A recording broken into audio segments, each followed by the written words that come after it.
streets had shifted in the past 2 weeks. First, it had been rosy-cheeked English lads in freshly pressed uniforms, like her little brother Georgie, jostling and joking with one another and boasting about how they'd go and teach the Krauts a lesson for invading poor little Belgium. Then they had vanished, to be replaced with bedraggled refugees from poor little Belgium. Women and children who had escaped with only the clothes on their back. Men who stood about with their hands in their pockets or reading the papers with perpetual scowls. Willa turned the corner, trying to identify the newcomers by sight. Sometimes it was possible when they wore the country garb they'd fled their little communes in. Not so much when they were dressed like everyone else in the city, until they opened their mouths and either Flemish or French spilled out. Was it wrong of her to wish those English lads were here instead? Or Georgie, anyway. She missed his jests, his perpetual stretching of their family's rules. The army would either straighten him out or crush him when he refused to be straightened. Either way, he wouldn't come home the same person he'd left as. Either way, it deserved some mourning. She checked the street and crossed in front of a slow-moving wagon that was making motorists honk their horns and wave their fists. Not even a month officially at war, and already everything was changing. She could only hope it would be over as soon as the papers were predicting. A few months, they said, like the Boer War. That was all it would take. Mr. V said otherwise. She turned into the little park where she was scheduled to meet him and breathed easy when she saw the bench unoccupied. No nondescript bowler hat, no careful grey suit, no placid blue eyes that seemed to see into the shadows of the past and future with equal terrifying skill. But he paid well.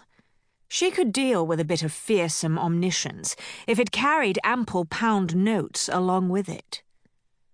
Her bench was damp, so she pulled a hanky from her handbag and swiped to spot dry before sitting.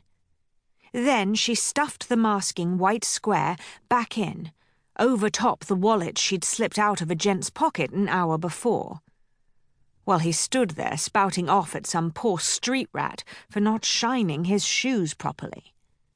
Served the lout right to be robbed. And she'd slipped the shoeshine boy one of the bills after the rich bloke blustered off, since he'd refused to pay the poor lad. Street rats had to stick together. "Well, good day, pretty Willa Forsythe."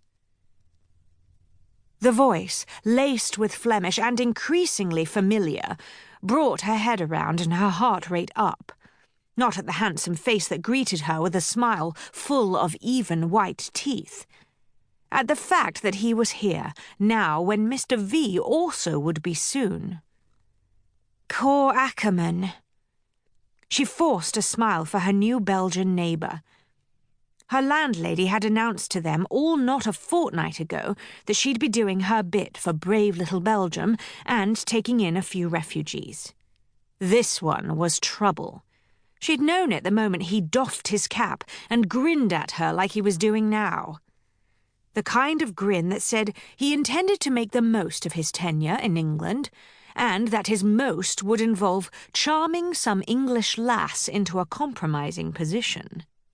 Willa had never much cared for charm, and didn't trust any man who called her pretty. But she was in less danger of sliding into stupidity than, say, her actually pretty little sister Eleanor. So better he keep his attention on her. He motioned to the bench beside her. "May I?"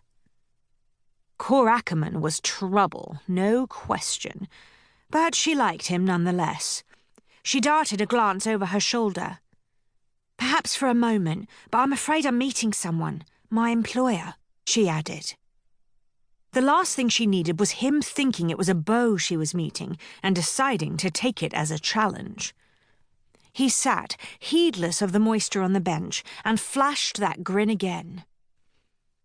"I will not keep you long, but I could not pass up a chance to talk with the prettiest..."